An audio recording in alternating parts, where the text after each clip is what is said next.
Hi everyone, I'm Hope. I'm Geek Girl Experience. If you're seeing this, you're on my Patreon. So welcome to the Patreon. Thanks for coming. What I'm doing today is kind of an idea of what I'm thinking about for my $15 tier, where I do long form reviews and long form commentary and stuff like that. And it's gonna be like a monthly thing. But because I just launched the Patreon this week, and my goal is to put it on the last day of every month, which is next week, I'm just not going to have time to put one together in that time. So I just wanted to do some commentary watching the first episode of the Siege of Mandalore, just so you get a kind of an idea of what this section's going to be. I'm not going to lock it down for everybody, just because I just, here we are. Now, I am very aware that this is rough. It is a stormy day here in Georgia, so that's why it's so dark, and that's why I have to have that thing on right here, so I know, like, the Eye of Sauron is right here. It's just because it's so dark outside. Normally it's sunny and lovely in my office. Bedroom. Office. I just realized you can see the big dome mattress I've been meaning to throw away for like a month now. Ignore the mattress in the room. It's right here now that everybody can see it. So yeah, we're just gonna do some commentary. It dawned on me as I was watching the first episode that it would be fun to do reaction videos, watching me like freak out about stuff, and because it's the Siege of Mandalore, it's the end of Clone Wars. Like, this is what I've been waiting so long for, and as I finished up the first episode after all the gasps and everything, I was just like, huh, maybe I should have recorded myself watching that, because I'm kind of freaking out a lot. So, yay, let's do this! But I am very aware that this is rough. Like, one of my goals is upgrading my equipment, because I haven't done video blogs in well, since I've had this computer. And this computer is 8 years old, so yeah, it's been that long. Let's watch Clone Wars! Yay! Oh, the feelings. Alright. Oh. And I knew it was gonna hurt me the moment I saw the Lucasfilm limited productions, because we started with a movie and we're ending with a movie, and it hurts my feelings. Like, this takes me back to college. Like, this takes me back to sitting in the theater, dragging my boyfriend to watch Clone Wars, and there's a reason, like, Clone Wars is my second favorite Star Wars movie. I mean, like, there is, I don't know if you can see my Rex earrings, like, I love Clone Wars. Like, this was what brought me into the fandom, and to see this Lucasfilm opening just, like, takes me back to, like, so much, and there's so many good moments in this episode that's just callbacks to the movies, and it hurts my feelings. Under siege. Separatist forces have launched a major offensive. I really hope, like, once they've aired all 4 episodes, they just put them together as one movie on Disney Plus. Like, that's what I really hope for. Led by the evil droid General Grievous. Ah, Greevy, you look so good. To the brink. In response to this overwhelming attack. Okay, so I know I keep stopping this. Kanan. It's Kanan. Okay, so when last year at Dragon Con, I was on the Star Wars animation panel with a bunch of amazing people that I was totally intimidated by. Like, I sat down and I was just like, oh, I'm sitting beside Skytalkers. I hope they like me. I don't know, I'm weird. I just want Skytalkers to like me. Anyway, but one of the things I said was I wanted to see Rebels characters in Clone Wars. I wanted to see them take these characters and bring them back to Clone Wars. So when I saw Kanan, I was like, yes, this is what I was hoping for. But I never thought I would see Ursa, knowing that Ursa Wren is here and that somewhere out in the galaxy, like, toddler Sabine is running around is so much fun. And Ball Saxon is back. Ball Saxon actually makes sense, though, because he was in the Son of Dathomir comic. So I'm actually, like, pretty okay with Ball Saxon being in this. The Jedi Council have dispatched its generals, summoning up. Oh, they're setting up the Order 66. They're setting up Order 66. It hurts my soul so much. Number 212 in desperate need of reinforcements. Anakin, where are you? Right here. Ugh. Going down there. Toast Daddy. Now get down. Anakin is Toast Daddy, and then he goes into the toaster, and the toaster sets on fire, and then Vader is Black Metal Daddy. That's how the Daddy list works. We already finished our battles. The Daddy list is much longer. You're overdoing it. Again. Master, things my way. And help them now. Alright. I know better than to try and stop you. What's your plan this time? Okay. Clone Wars Anakin is my favorite Anakin, and I love him so much. And he's gonna be Vader in like half an hour.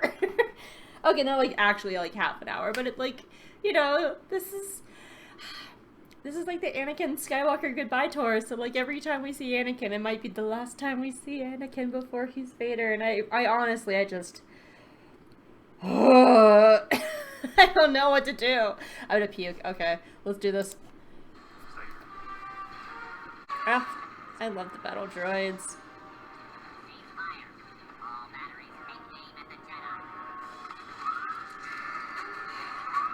Matthew Wood, I love your battle droid so much. Hold your fire! Hold your fire! See, all this is the movie. Like, all this is like a callback to like the very first Clone Wars thing, only it's opposite because like Anakin's doing it this time. Ugh. I just love that Rex has a jetpack now. I feel like after The Mandalorian, Filoni is like the Oprah of jetpacks. Like, you get a jetpack, and you get a jetpack, we all get jetpacks! Did Fives ever get a jetpack? I don't remember. Yes, Cody. I can't remember if Fives ever got a jetpack. Oh, I miss Fives.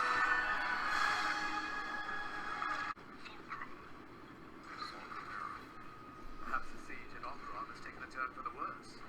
No, sir. It's not Guerrero. You would best take this transmission here on the ship. Okay, so Saw Gerrera's Fulcrum. I know I was talking to a friend of mine about this, and she was having a lot of difficulty that Saw Gerrera had the Fulcrum title because of this. Kabam! The Ahsoka novel. Kabam! Bam! Bam! Bam! E.K. Johnson. So, I felt the same way. I was actually surprised to see the Fulcrum title so early on in the series because of this. And Fulcrum is a title that we first heard from Ahsoka in Rebels. And she was the first person in canon to use it, and then we later found out that Alexander Callis is waiting in the wings for you, was using it in Rebels, and then the Rogue One novel, the Rogue One novel confirmed that Cassian Andor was a Fulcrum, and now Saw Gerrera is the fourth Fulcrum that we're hearing about. So, I get it. Because it seemed, I felt that like Ahsoka was the one who created the Fulcrum title. But when I went back to the kabam, the Ahsoka novel, I went back and I reread it, and it doesn't give any indication that she actually created Fulcrum. In fact, she talks to Bail Organa about how he has this already set up intelligence network. And so this makes me wonder if Bail actually has this intelligence network set up as far back as the Clone Wars. That's why Saw Gerrera has this nickname, that he's worked with Anakin, because, you know, Bail Organa is Anakin and Padme's baby daddy. That maybe he's helped set up with Padme and Anakin to do this whole intelligence network.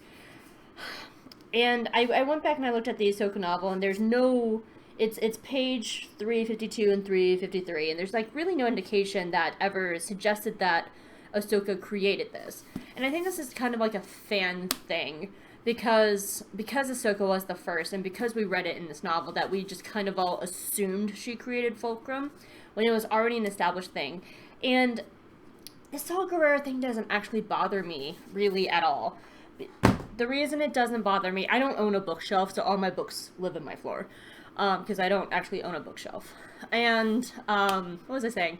The Saw Gerrera thing doesn't bother me because it actually makes a lot more sense in the context of Rebels. Because if they're setting up Fulcrum this early, that Anakin actually knows what a Fulcrum is, then when he knows now later in the episode that Ahsoka is using a Fulcrum title, it doesn't make sense as Vader for him not to be like, oh, she's alive because I hear Fulcrum.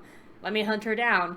So Saw Gerrera actually being a Fulcrum actually helps protect Ahsoka during the Rebels timeline, because as Vader, when Black Metal Daddy is all like, oh, Fulcrum, that must be Ahsoka. Like, he doesn't have to assume that it's Ahsoka if he thinks that she's dead, and then he just automatically assumes that when he hears Fulcrum, it's Saw Gerrera, which makes a lot of sense.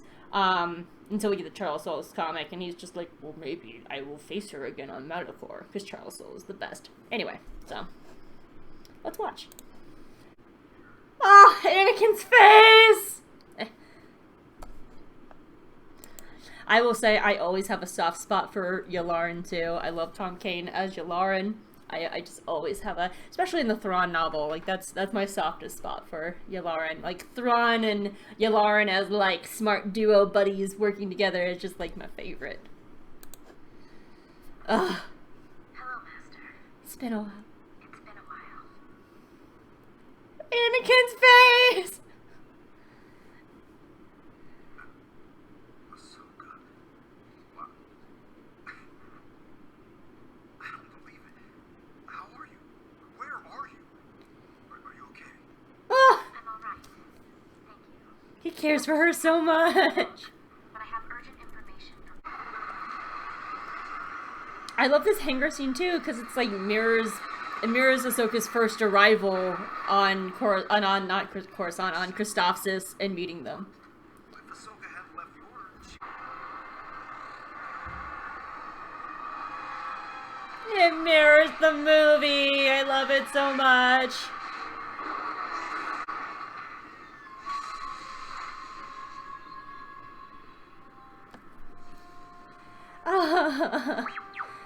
Oh. I wonder if this is Ahsoka's last time seeing R2 until the Ahsoka novel too.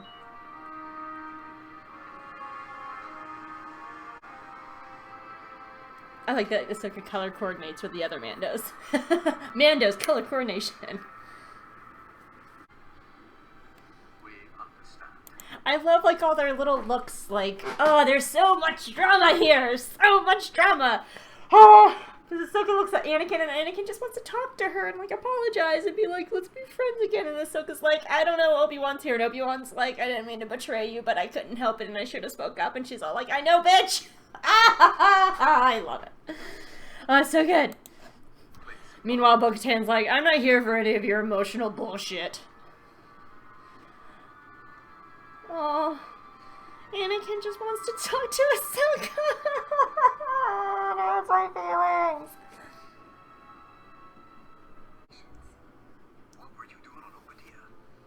That's a long story, and not really relevant right now. What is It's a relevant? long story. I was actually getting a girlfriend named Trace. She's kind of awesome. We will effectively be drawn into yet another war. What's one more? Oh, I love that line. Well, I love that line from Bo-Katan. The, oh, what's one more? Oh, so good. My sister. I thought she meant something to you. Oh, oh look at Obi-Wan's sad little face over Satine. Oh, man. Oh, girl, Bo-Katan's being so sassy. I gotta put my damn hair up. Oh. It's just... It does such a good job showing the hypocrisy of the Jedi. Because just earlier, during the Bad Batch arc... Just earlier during... I just broke my head thingy. Like, earlier during the Bad Batch arc, like... Anakin went on an unsanctioned mission with Rex to go find Echo. And yet here, Obi-Wan's... And of course, the situation's a little bit different. And I understand that the situation's different because there's a difference between breaking a 100-year-old treaty with Mandalore and going to find Echo. But I can see, like, how Ahsoka, when we get there in a minute, how we're gonna get to that point where Ahsoka's just like, you know, the people are losing faith in the Jedi.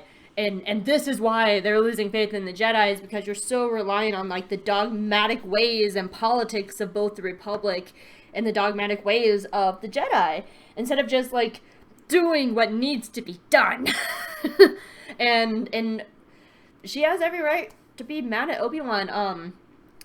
Internet bud Thomas Harper had pointed out in a wonderful thread breaking down, like, how Obi-Wan had betrayed Ahsoka during her trial, that he, behind the scenes, was trying to fight for her, but when she was actually on trial in front of her, he never spoke up when she was on trial of something that she was framed for. And so to Ahsoka's views, that her granddaddy master, because if Anakin's her master and Obi-Wan's his master, the granddaddy master, her granddaddy master, like, just abandoned her. And it's all so good. So good. I thought she meant something to you. She did. Ah. And still does. But I cannot allow my feelings to cloud my judgment. The council will decide what our course. I love Anakin's side look there. Where everyone's like, oh, I really did love Satine, but I can't let my feelings cloud my judgment. Anakin's just like... They know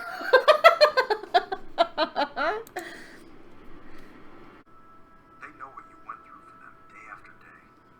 Battle after battle. Loyalty means everything to the close. This is a me thing. It creeps me out. And it's only in the Siege of Mandalore. It's only in this, because I didn't notice it during the Ahsoka's Walkabout arc. And it's not a problem in the rest of Clone Wars or in Rebels. But for some reason in this episode, Ahsoka's, like, eyelids, like, right along here, is really prominent. And it looks weird. And it bothers me. It bothers me so much. Okay, now let's go to the feelings.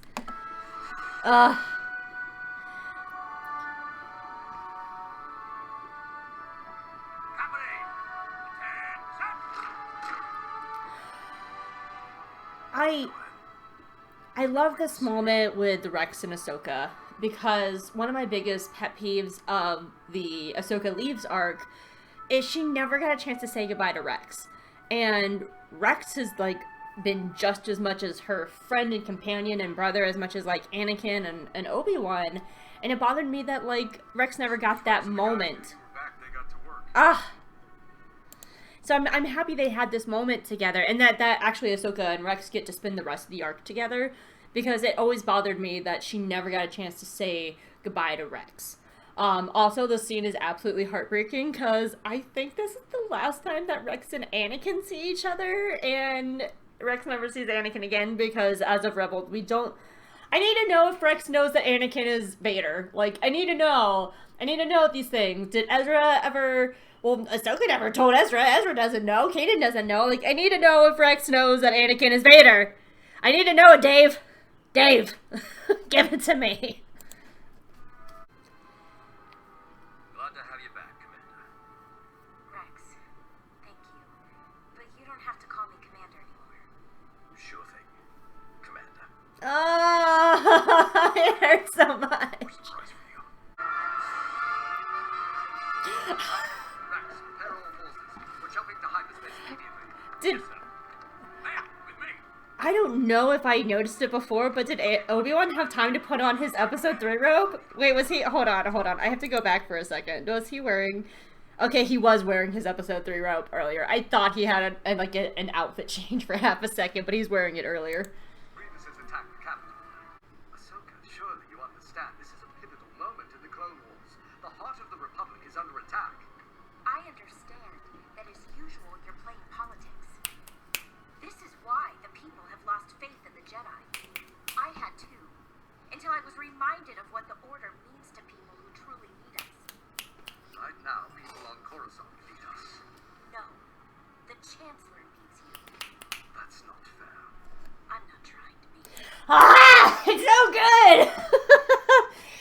goes back to what I was saying earlier about, like, this is Ahsoka's, like, last time seeing Obi-Wan. I have to wonder, like, God, does she regret this conversation? Does he regret this conversation? Because this is essentially probably the last time that Ahsoka sees Obi-Wan and Obi-Wan sees Ahsoka, and after this, like this is the beginning of episode 3. Episode 3 is now happening. We are in episode 3 timeline now. And no, like, not knowing, and that's why I like all this, because, like, on one hand, I'm just like, oh, this is the reason last time, like, Rex sees Anakin and Ahsoka sees them and stuff like that. But I think that's why it's so good, because none of them know. None of them know that this is the last time they're seeing each other. And they're just playing it like any other day. And of course, like, we as fans, like, want these big, like, emotional scenes. But it's not. It's just everyday life for them. And it makes me, and that's why I like it so well. Like, it could be played as very, like pandering to the fans. Like, look at this big emotional swell of Rex and Anakin saying goodbye.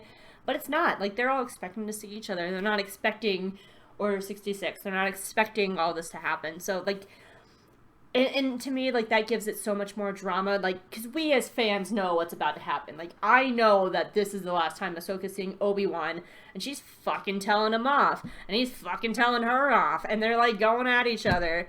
And then episode 3 is going to happen, and they're not going to know that the other one's alive. They're not going to know if they survived. They're probably not going to see each other again. And I'm trying to remember. Kabam! It's been a hot minute since I've read this book. And if I remember correctly, I think there is actually an Obi-Wan scene in the Ahsoka novel. But it's been several years since I've read this book. And I really need to give it, like, a do-over. But I don't think they get in contact with each other again. Unless that's going to be in the Kenobi. Oh my god, please let it be in the Kenobi show, and please let there be a scene where Ahsoka's like, I'm so sorry. And Obi-Wan's like, nah, bro, you were right. And Ahsoka's like, yeah, I know I was right. Obi-Wan's like, yeah, bitch, you got this. Go be the best Jedi ever. I need it. Okay. Back to my bookshelf. Make a new division under Ahsoka's I just like Anakin's face of like, bitch, not wrong. They're a part of the Grand Army of the Republic. We'll promote Rex to commander and have him lead the new division. Ahsoka can go with him as an advisor. Rex finally got a promotion. It took 7 seasons. Rex finally got a promotion.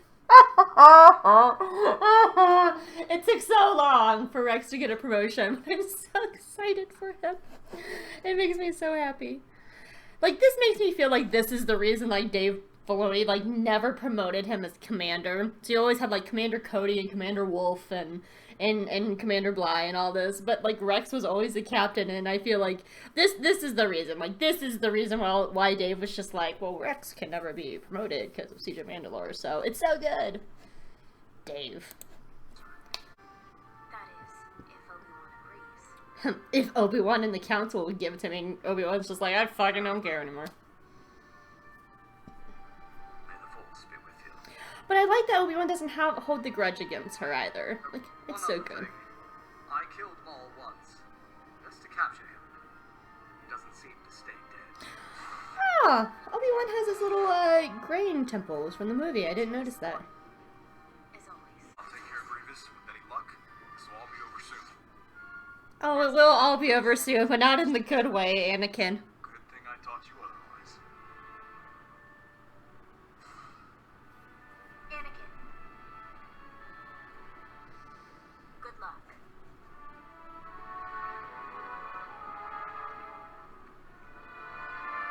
And the next time they see each other is in Ruffles, and that's on Malachor. Oh, it's painful. It's so painful. Wow, the back of Anakin's head has a stupid haircut, too.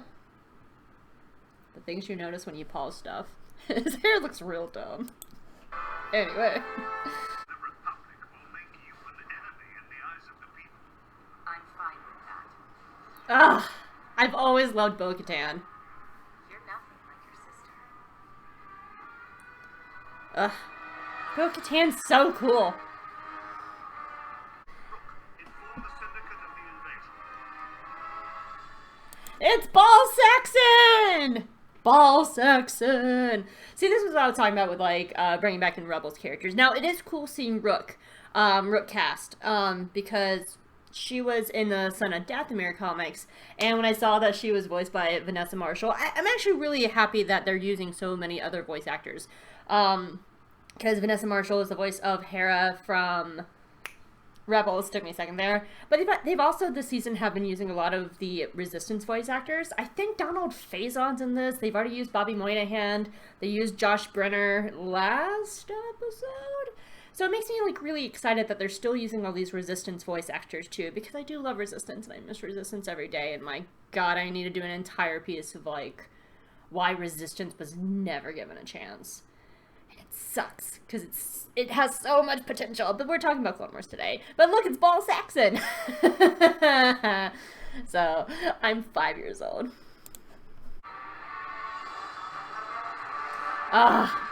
This action sequence is so good.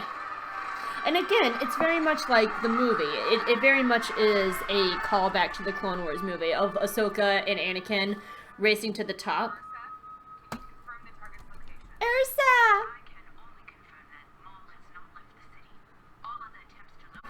But it very much is like a callback to the movie of Anakin and Ahsoka racing to the top of the temple.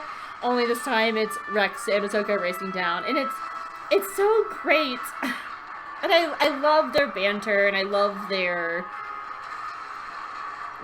back and forth because like they've had all this time to be such good friends and I love them. Mandos. This is what I was talking about where Dave Filoni's like, you get a jetpack, and you get a jetpack. Jetpacks everywhere. But it makes sense because they're on Mandalore. Sorry, I didn't think to bring you a jetpack. Don't need one. And I love Rex's little smile. Rex so rarely smiles on this show, and it makes me so happy. But this is, God, some of the best Star Wars. I love this entire sequence.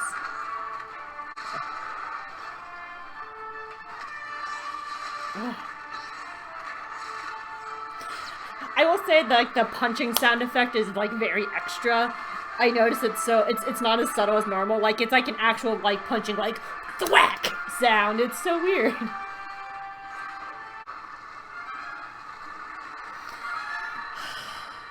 The scene of Ahsoka dropping down and like sliding. Oh, I'm so gay for her. I love it so much. And the little beat you. Some things never change. Oh. They've already taken the dogs and are moving on your position. I wonder if they reused some of Sabine's models from Rebels, because all the women in this Mandalore shot, like they all move like Sabine. I mean, they probably did. I mean, they reuse animation models all the time between shows, so I mean, it's not out of the ordinary. It actually surprised me to see that Prime Minister Olmec had armor, but then like it dawned on me, I was like, why would that be a weird thing? He's a Mandalorian.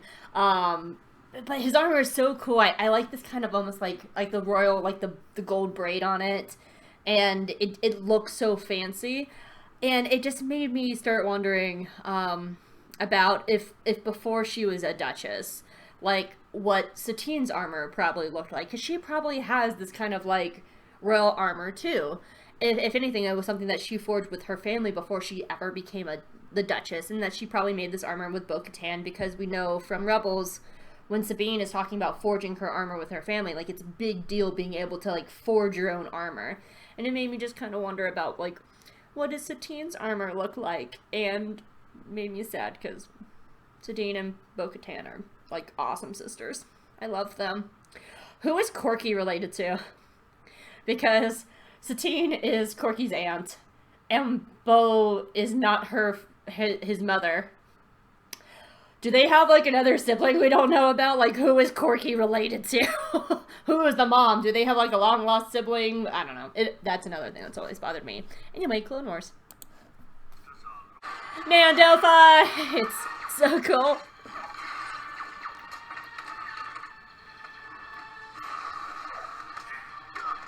Bo-Katan's like, your flamethrower don't mean nothing.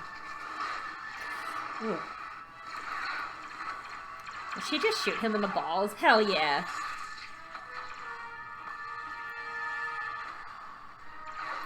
I also like seeing Olmec fighting, because, again, he's a Mandalorian. Like, he should know how to fight, even though, like, he's always been portrayed as this, like, pompous, like, I'm a politician. But, like, I do like seeing them fight, because, again, it makes sense. Your sister was, but you brought the wrong one. Ahsoka, come in. You're walking into a trap. I love Maul. Maul's, like, never-ending quest to get Kenobi. Never satisfied. Always rolling that boulder up the hill for it to roll right back on him. Oh, Maul. And I've always liked Darth Maul for that kind of thing.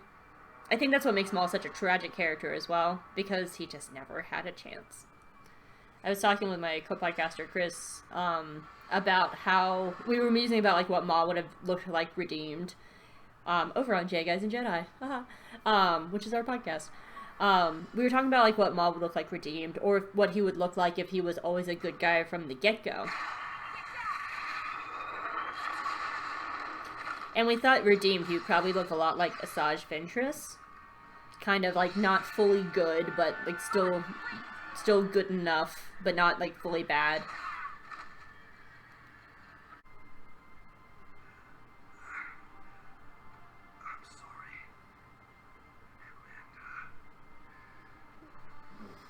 I'm sorry. Ahsoka's sad with her very prominent eyelids. Super prominent. God, her eyelashes are so fucking long, too.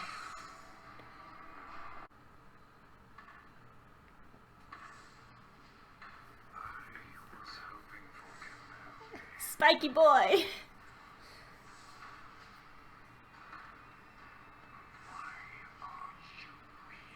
Spiky boy! Spiky boy! I know Donald Faison's in this list. Spiky boy is also on the daddy list. He can't do much on the daddy list. He don't got a bottom half, but still got a mouth. So, okay, so that was part 1 of Clone Wars. Predictions.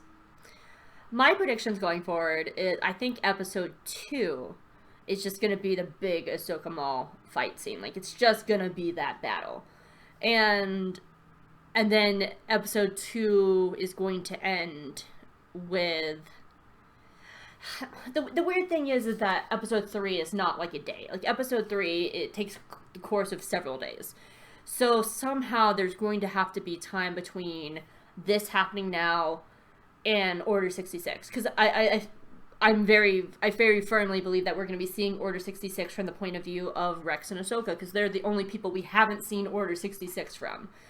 And we do know from the trailers at some point that Maul gets Jesse, clone trooper Jesse, and is torturing him. We know that from the trailers.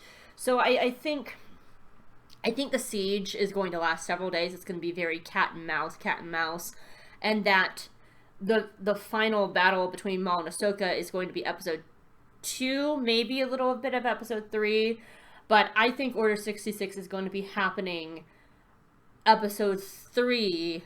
So then episode 4 is Ahsoka and Rex escaping from Order 66. And like, oh my god, everything's changing, everyone's dying, like, everything's happening, oh my god.